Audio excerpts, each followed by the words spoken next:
어린 시절을 암울하게 보냈습니다. 대 6살 때부터 조금씩 기억이 나는데 그때를 떠올려보자면 저한테 2살 어린 동생과 집에 둘이 있었던 기억이 나요. 아빠가 출근하시고 나면 엄마는 단장하고 나가시며 이따가 배고프면 상에 차려놓은 밥 먹고 애기 응가며 엉덩이 잘 닦아주고 알았지? 엄마 갔다 온다 하고 나가셨어요. 더 어렸을 때도 그랬었는지 기억은 나지 않아 모르겠지만 적어도 제가 대 6살 때부터는 그랬어요. 엄마가 출근하고 나면 저희는 얼마 있지도 않은 장난감으로 놀고 동생이 울면 엄마가 했던 걸 기억해 이불을 덮어주고 토닥토닥 해주곤 했습니다. 지금 생각해도 어떻게 5살 된 아이한테 동생을 맡겨놓고 나갔는지 또 그 어린애는 언니라고 어떻게 그런 행동들을 했는지 아무리 생각해도 이해가 되지 않는 것 투성입니다.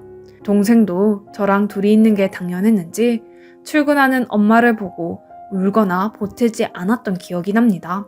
시간은 정확히 모르겠지만 엄마는 늘 해가 어둑해질 무렵 집에 들어오셨어요. 저는 아빠가 출근하지 않는 날이 좋았습니다. 그런 날은 엄마도 집에 계셨거든요. 평일에도 아빠가 쉬시면 엄마도 쉬셨어요. 저희 때는 보통 7살 때 유치원을 다녔었는데 저는 유치원도 다녀보지 못하고 초등학교 입학을 했습니다. 제가 초등학교에 들어가고 나서 동생이 혼자 남아 있었던 것 같아요. 1학년 때 학교에서 돌아오면 동생이 절 반겨줍니다. 언니 왜 이제 와? 라고 했거든요. 하교 후 친구들이 놀다 가자고 해도 그럴 수 없었습니다. 집에서 혼자 있을 동생이 생각나 저는 빨리 집에 가야 했습니다. 아빠는 늘 아침에 일찍 출근을 하시고 매일 8시쯤 퇴근하여 오셨습니다. 엄마는 저녁 시간이 오며 저녁밥을 짓고 빨래도 하며 집을 정리했습니다. 저는 엄마가 오기 전에 낮에 먹었던 그릇을 설거지하고 동생과 함께 씻고 청소도 해두어야 했습니다. 제가 9살이 되던 해 학교에 가 있는 동안 혼자 있는 동생이 걱정되어 아빠에게 아빠, 동생도 학교에 있는 병설 유치원에 다니면 안 돼요? 내 친구들도 보니까 병설 유치원 다녔다가 학교에 온 친구들도 많더라고요. 그리고 친구들 동생도 이제 병설 유치원 다니게 돼서 아침에 동생이랑 같이 학교 오던데 나도 동생이랑 같이 학교 가고 싶어요 라고 했습니다. 아빠는 생각 좀 해보자고 했고 엄마랑 상의를 하셨는지 3일 뒤부터 저는 학교에 동생과 함께 등교를 했습니다. 그때부터 엄마는 저희를 등교시키며 바로 출근을 했던 것 같습니다. 학교가 끝나고 동생과 집에 와도 먹을 것도 차려져 있지 않았어요. 배는 고프고 먹을 건 없어 동생과 라면을 끓여 먹었습니다. 지금 생각하면 정말 위험했던 건데 그땐 그런 걸 몰랐지요. 그쯤이었던 것 같습니다. 아빠는 엄마에게 저희도 좀 컸으니 집을 늘려 이사를 가자고 하셨고 그간 모아놓은 청약 통장이며 적금을 보자고 하셨다고 합니다. 그런데 정말 한 푼도 없었대요. 단 한 푼도요. 아빠는 엄마에게 어떻게 된 건지 모르셨고 입이 10개라도 할 말이 없던 엄마는 아니 이깟 푼돈 갖다 주면서 무슨 돈을 모으래. 말이 되는 소리를 해야지. 그래도 내가 계속 일한 게 있는데 월 기본급에 바쁠 때는 추가 수당으로 받아오는 돈이 다 얼마인데 돈이 없대. 많이 벌어오는 달엔 50, 60씩도 벌어오잖아. 아 몰라 없어. 저는 엄마가 매일 아침마다 일을 하러 가시나 했는데 그게 아니었습니다. 나중에 좀 더 커서 알게 되었던 거지만 엄마는 동네 어느 집에 매일 고스톱을 치러 가신 거예요. 결국 엄마랑 아빠는 제가 10살이 되던 해 이혼을 하셨습니다. 저희는 아빠랑 살게 되었고 엄마가 있을 때나 없을 때나 달라진 점은 없었습니다. 오히려 제가 3학년이 되면서 학교에 도시락을 싸가야 했는데 아빠가 매일 아침 저희 아침 식사와 제 도시락에 동생이 학교에서 돌아와서 먹을 점심까지 챙겨놓고 출근하셨습니다. 저녁도 아빠가 아침에 밥을 넉넉히 해두고 가셔서 냉장고에 있는 반찬만 꺼내 동생과 먹으면 되었습니다. 청소도 빨래도 하지 말라고 하셨지만 간단한 청소랑 방 정리는 제가 해두었어요. 그간 다녀보지 못했던 학원도 다녀보게 되었어요.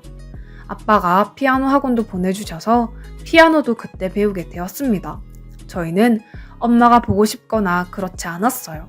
제 기억 속 엄마는 호칭만 엄마였지 다른 친구들 엄마처럼 저에게 식사 때 소세지는커녕 계란 구워 주신 적도 없고 늘 차가운 밑반찬에나 먹었고 찌개나 국도 아빠가 계신 주말에나 먹을 수 있었거든요. 저희는 엄마가 없어도 저희끼리 아빠와 함께 행복하게 잘 살았습니다. 그러다 제가 13살이 되던 해 아빠가 새엄마가 되실 분을 모시고 왔습니다. 그냥 엄마라는 단어가 싫었어요. 첫인상도 따스했던 새엄마는 너무 좋은 분이셨습니다. 새엄마는 친엄마와 달리 집에 계셨어요. 아침에 일찍이 일어나 따뜻한 밥을 하며 저희를 깨우시고 출근하는 아빠를 배웅하고 제가 세수하고 나오면 동생을 직접 씻겨주시고 옷도 계절에 맞게 깨끗한 옷으로 입혀주시고 따뜻한 반찬이 있는 상을 차려주셨습니다. 제 도시락에 고기 반찬도 생기고 겨울이면 보온 밥통 위에 딱딱 계란 후라이도 하나 얹어주시기도 했습니다. 학부모 공개 수업 때는 교실 뒤편에 와서 저희가 수업하는 모습도 지켜봐 주시고 운동회를 할 때면 맛있는 김밥도 사서 저희를 응원하러 와주시기도 했지요. 다른 집, 친구, 엄마들이 해오는 것들을 새엄마는 저에게 모두 해주셨습니다. 아빠도 새엄마도 저희 자매에게 엄마라 부르라고 이야기한 적 없으셨습니다. 그냥 버릇없지 않은 선에서 저희가 부르고 싶은 대로 편하게 부르라고 하셨어요. 제 동생은 금방 엄마라고 불렀던 것 같은데 저는 사춘기 무렵이라 그런 건지 엄마에 대한 안 좋은 기억 때문인지 쉽게 엄마라는 말이 입에서 떨어지지 않았습니다. 하지만 단 한 번도 새엄마에게 버릇없이 행동한 적은 없었어요. 심하진 않았지만 남들 겪는 사춘기를 살짝 겪고 나서 새엄마에게 엄마라고 불렀던 것 같습니다. 그날 새엄마는 제 손을 잡고 눈물이 그렁그렁 맺힌 눈으로 웃음을 보이셨습니다. 그로부터 약 1년 뒤 막내 동생이 태어났습니다. 남동생이었어요. 동생이 아직 어린 아가라 우리 가족 모두 육아를 도왔습니다. 엄마는 저희와 동생을 차별하지 않으셨습니다. 저희 집에 오신 그날부터 저에게 무한한 사랑을 보여주셨고 저희가 잘못된 행동을 할 땐 야단도 치고 필요할 땐 매도 들으셨죠.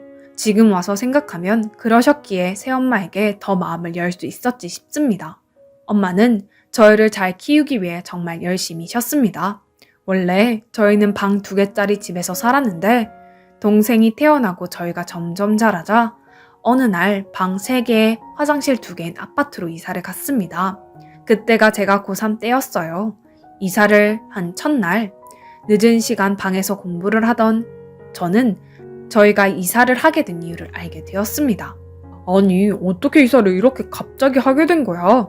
당신이 이사 가자고 해서 오긴 했지만 돈도 부족할 것 같고 해서 못 올 줄 알았는데. 아니, 큰애가 고3인데 아무래도 집이 좁아서 공부할 분위기가 아니다 보니 맨날 친구네 집에 가서 공부하고 오더라고요. 집에 애들 공부방도 만들어주고 싶어서 원래는 큰애 고3 되기 전에 이사해보려고 이리저리 알아봤는데 여의치 않아서 이사 못하고 있다가 얼마 전에 적금 탔는데 마침 이 아파트가 미분양이 남아있다길래 시세보다 조금 저렴하게 마련한 거예요. 그래도 이사한다고 하니 당신이 믿고 알아서 하라고 해주셔서 고민 많이 안 하고 이사할 수 있었어요. 그 말을 듣는데 너무 감사했습니다. 새엄마의 그 마음에 보답해야겠다는 생각이 들었어요. 그때 성적이 중간 정도 되었는데 그간 해왔던 것보다 더 열심히 공부를 해서 정시로 인서울대학에 들어갔습니다. 저는 대학을 졸업하고 작은 회사를 다녔고 소개팅으로 5살 연상 남편을 만나 3년 연애하고 결혼을 하였습니다. 그 세월이 흐르는 동안 저희는 진정한 가족이 되어 있었습니다. 새엄마가 새엄마였던 것을 잊고 마치 절 낳아준 엄마였던 것으로 생각하며 지내왔어요. 제가 결혼하고 3년 뒤 제 동생도 결혼을 하였어요. 저희 남편도 괜찮은 회사에 다니고 있었습니다. 회사도 탄탄한 편이었고 월급도 괜찮게 받는 편이었어요.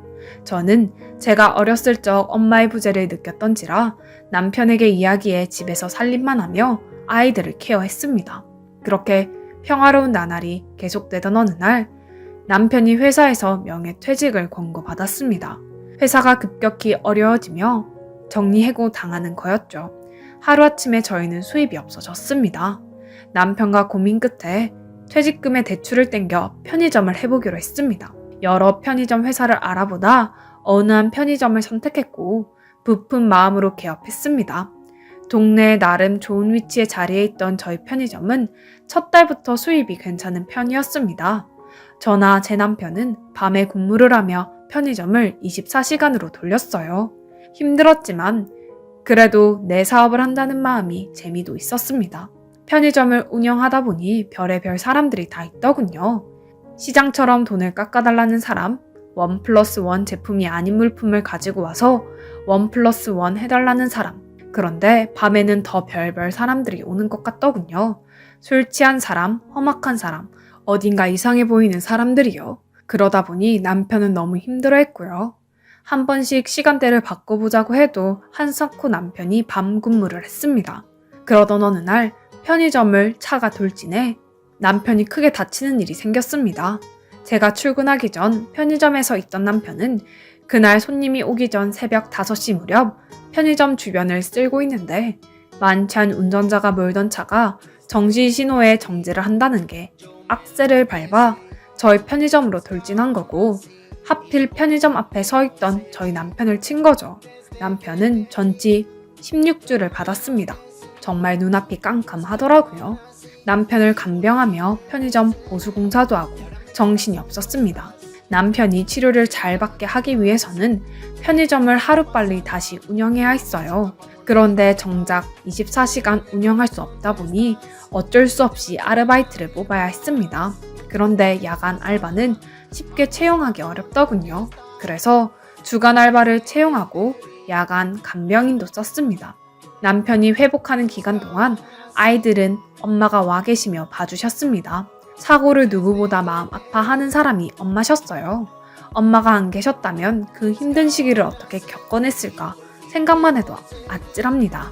편의점 공사가 마무리되고 야간 근무를 하다 보니 정말 별별 사람들이 다 오더군요. 그중 인상 깊은 사람은 매일 밤 11시쯤 와서 소주 2병과 마른 안주를 사서 편의점 앞 파라솔에서 술을 마시는 아주머니셨습니다.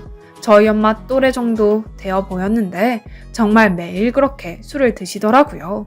저야 하나라도 더 판매하면 좋지만 매일 계속되니 그분의 건강도 걱정이었습니다. 그런데 제가 걱정하는 건 괜한 오지랖이었겠지요. 그래서 혼자 그렇게 생각하고 말았습니다. 그렇게 한 달쯤 되었을까? 그날도 그 아주머니께서 오셔서 언제나와 같이 술과 안주를 사십니다. 계산대에 오셔서 물건을 내려놓으시며 대뜸 너 이미정 아니니? 이미정? 이라고 하시길래 당황했습니다. 그런데 제 이름표가 있어 얼마든지 알 수 있는 사항이라 그냥 매일 보니 딸처럼 생각이 들어 그런가 하고 애써 웃으며 네, 보시는 것처럼 제 이름은 이미정이에요 라고 하자 아니 너 동생도 있잖아. 동생이 이미숙이고 2살 차이 아니야? 너희 둘 나이가 이제 한 40 정도 되지 않았나? 저의 개인적인 사항을 알고 있어 깜짝 놀랐습니다. 야, 너 엄마도 못 알아보냐? 그럼 여기에 전에 일하던 사람이 남편이냐? 아유, 사람 참 좋아 보이더만 네가 날 닮아서 남자 보는 눈은 있구만. 이게 다 무슨 소리인가 싶었어요. 떠올리고 싶지도 않았고 그래서 그간 잊고 지냈던 엄마라뇨. 아직도 이 근처에서 살고 있어? 나는 전국 팔도를 돌고 돌다가 결국 살던 곳이 좋다고 다시 여기 와서 사는데 네가 아직 여기서 살 줄이야. 내 단골 편의점이 니네 집일 줄 또 누가 알았겠냐? 내가 이제 와서 같이 살자고 하거나 네 아빠한테 가거나 하지 않을 테니까 걱정 마라. 아휴, 나도 미련 없어. 아무튼 자주 보자. 난 간다. 그렇게 그날도 밖에서 술을 마시고 가셨습니다. 밖에서 술을 마시는데 신경이 엄청 쓰였어요. 하지만 언제나처럼 시크하게 술만 열심히 마시고 가십니다. 이걸 누구한테 말하기도 그래서 그냥 혼자만 알고 있었어요. 그런데 다음날부터는 저희 친정 엄마라고 하면서 편의점에서 물건을 그냥 가져가시는 분이 계시다고 합니다. 저의 친엄마인 듯 했어요. 그래서 못 가져가게 하라고 했어요. 그러면 계속해서 물이나 음료수 등을 가져가신다고 하더군요. 그래서인지 밤에 나타나지 않으셨어요. 안 되겠다 싶어서 아르바이트생에게 또 엄마가 오셔서 식품을 그냥 가지고 가시거든 경찰을 부르라고 했습니다. 저랑 상관없는 분이라고요. 그날도 엄마는 오셔서 계산을 안 하고 가셨고 알바하는 분이 신고를 해서 이내 경찰서에 연행되셨습니다. 경찰서에서 자신이 편의점 주인 친정엄마라며 우리 딸이 알아서 해결하는 부분인데 저 알바생 나부랭이가 뭘 몰라서 신고한 거라면서 난리를 치셨다고 하네요. 이내 저도 경찰서에 갔고 경찰이 친정엄마라고 묻길래 아니라고 했습니다. 친엄마는 맞지만 제가 어릴 적에 이혼하셨고 절 제대로 키운 적도 없다고요. 엄마는 벌금형을 받았습니다. 그리고 엄마는 그 이후 나타나지 않았습니다. 다행이다 생각했어요.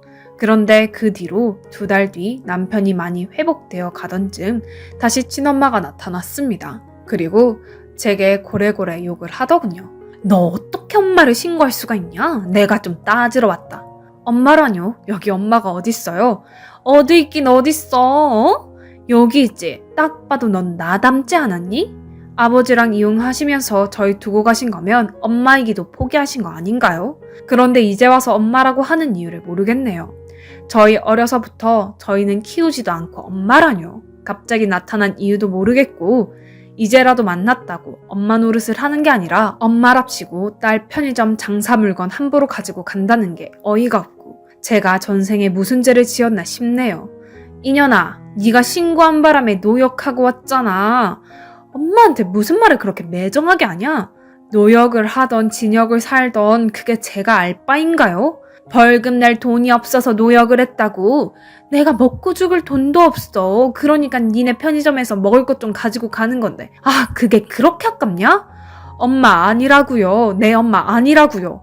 남이잖아요. 왜 자꾸 엄마라고 하세요? 그럼 진짜 우리가 남이냐? 네, 남이에요. 그러니까 가세요.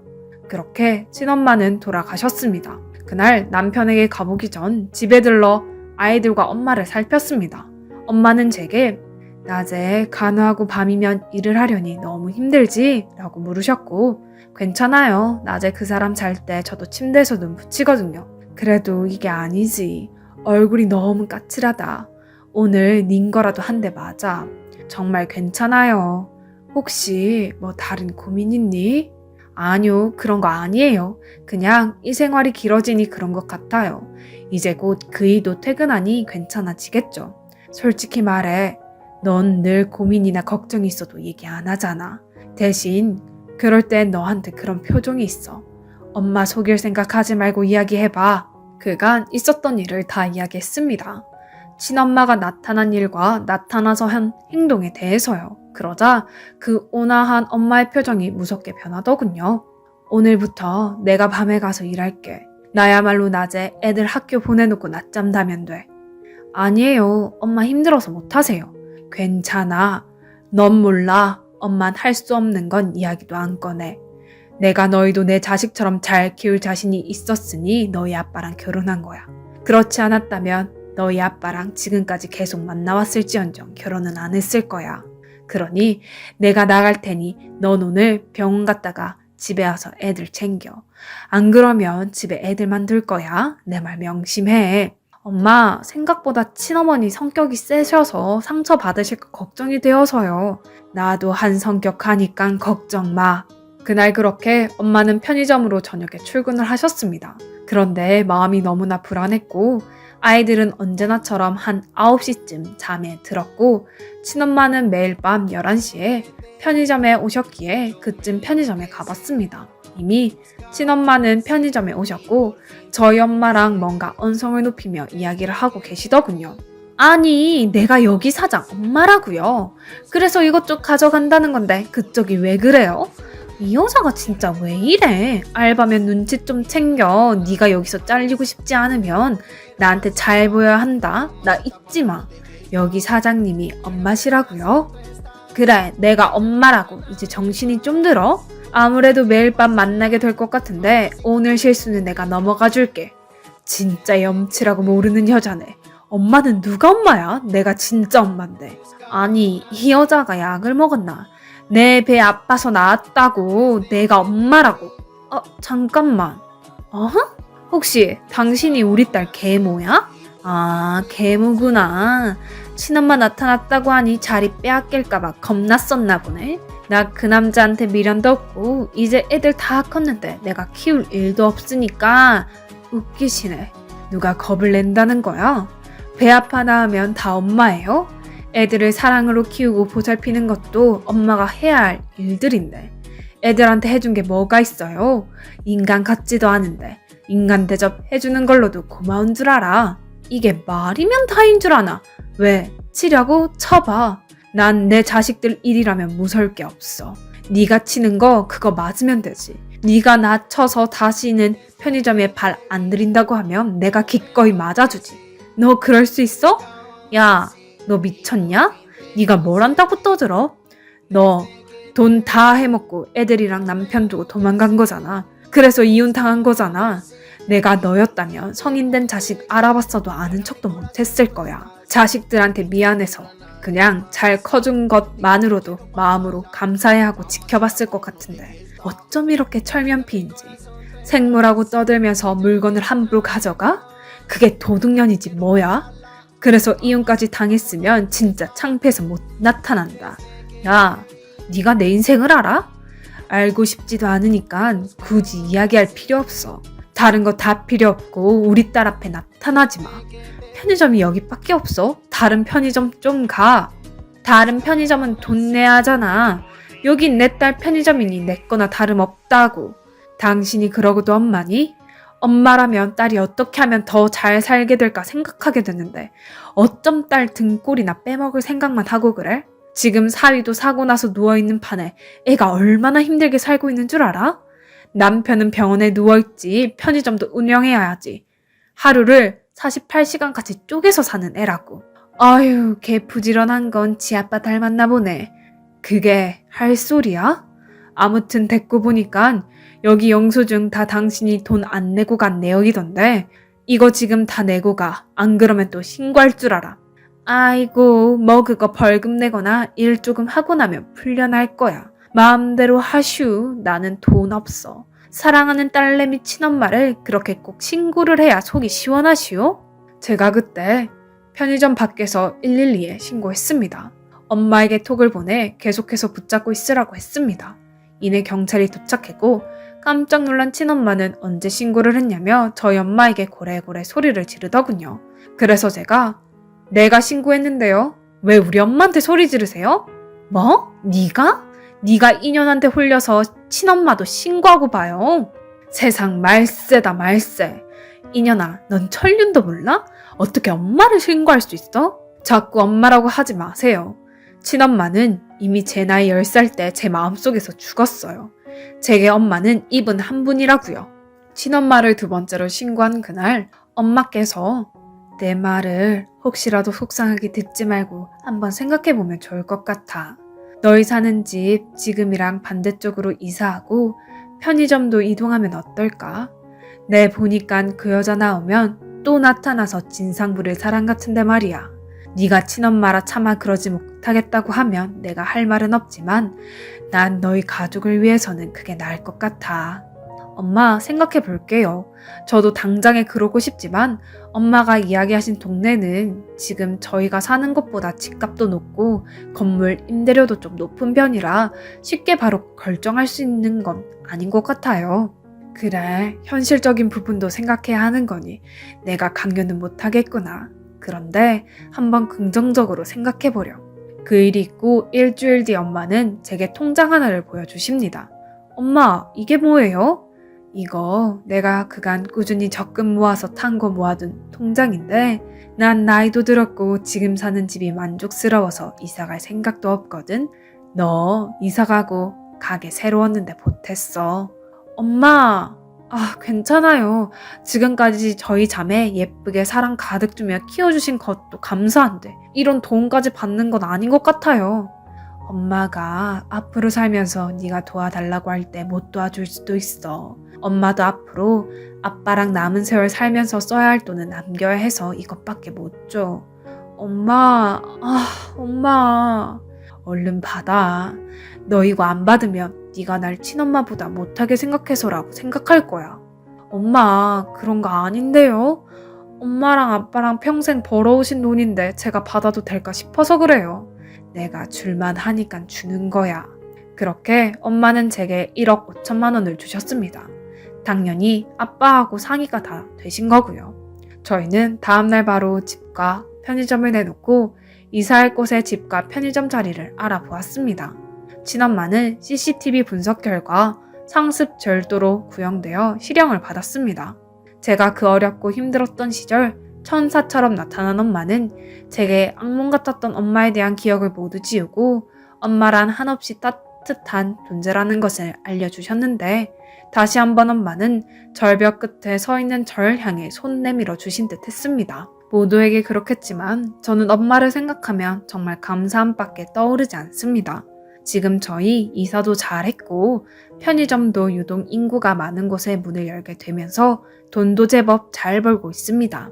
요즘 저희는 매월 놓치지 않고 제법 큰 금액의 적금을 꼬박꼬박 들고 있는 중입니다.